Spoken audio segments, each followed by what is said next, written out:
Tadi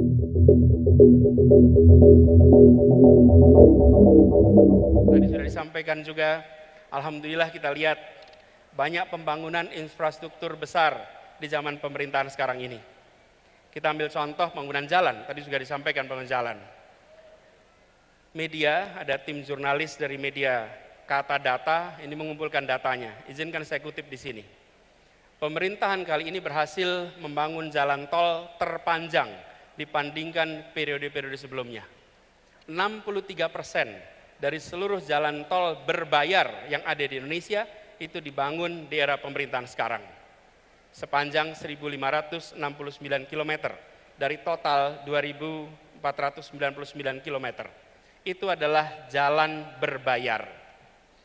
Sedangkan jalan yang tak berbayar, yang digunakan oleh semua secara gratis, yang menghubungkan mobilitas penduduk dari sudut-sudut desa ke perkotaan, yang membawa produk-produk pertanian, produk perkebunan, produk perikanan dari sentra-sentra tempat mereka dihasilkan ke wilayah-wilayah pasar, baik jalan nasional, jalan provinsi ataupun jalan kabupaten, terbangun 19.000 km di pemerintahan ini. Kalau coba saya bandingkan dengan pemerintahan 10 tahun yang lalu, di zaman Presiden Pak SBY, jalan tak berbayar yang dibangun adalah sepanjang 144.000 atau 7,5 kali lipat. Bila dibandingkan dengan jalan nasional, di pemerintahan ini membangun jalan nasional sepanjang 590 km, di era 10 tahun sebelumnya 11.800 km. 20 kali lipat. Kita belum bicara mutu, kita belum bicara standar dan lain-lain, kita bicara panjangnya. Kedua infrastruktur ini jelas diperlukan sama-sama, tapi yang perlu kita perhatikan di sini adalah bahwa keberpihakan ketika bicara institusi ekonomi memberikan kesetaraan kesempatan kepada semuanya. Kita perlu memikirkan ke depan institusi yang inklusif, infrastruktur yang menunjang keseharian. Air saja misalnya, hari ini kita punya air di sini. Susenas 2019 menunjukkan 38% penduduk Indonesia menggunakan air dalam kemasan sebagai sumber air minum. Kalau itu pilihan tidak apa-apa, tapi kalau itu keterpaksaan, maka negara harus hadir menyediakan infrastruktur mikro kecil yang dirasakan oleh seluruh rumah tangga di Indonesia. Kalau kita lihat datanya, sumur ada 21%, pompa air 16%, pipa hanya 10%.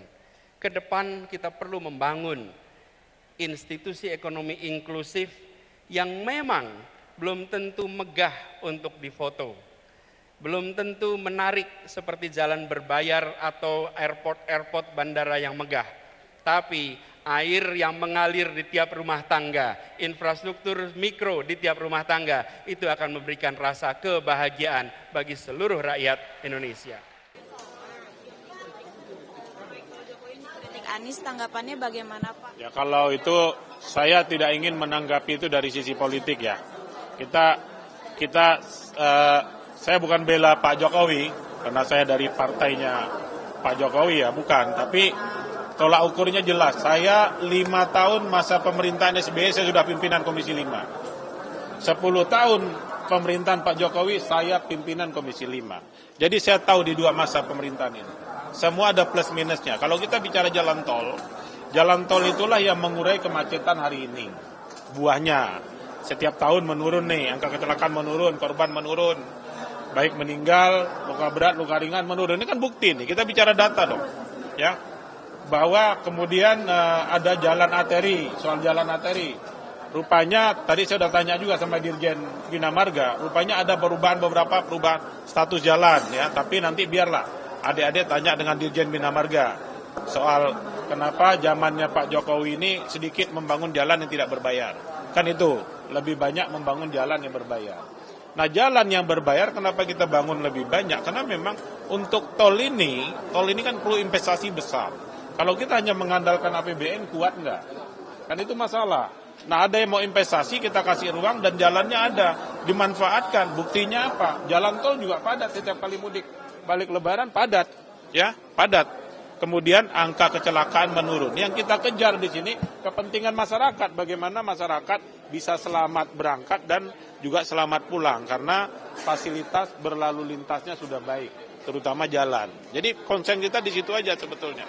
Soal pengadaan jalan ini sumbernya dari APBN atau tidak dari APBN itu pilihan. Ada hitung-hitungannya. Ketika ini tidak bakal sumber dari APBN, tentu jalan ini APBN-nya kita untuk kepentingan yang lain. Zaman Pak Jokowi kan infrastruktur kita tidak bicara jalan saja. Kita bicara bangun berapa banyak jembatan yang dibikin, kemudian berapa bandara yang dibikin, berapa banyak pelabuhan yang kita bikin, dan seterusnya gitu loh. Ya. Pak, boleh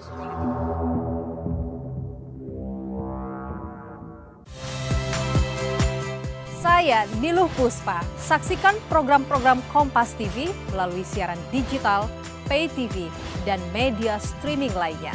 Kompas TV, independen, terpercaya.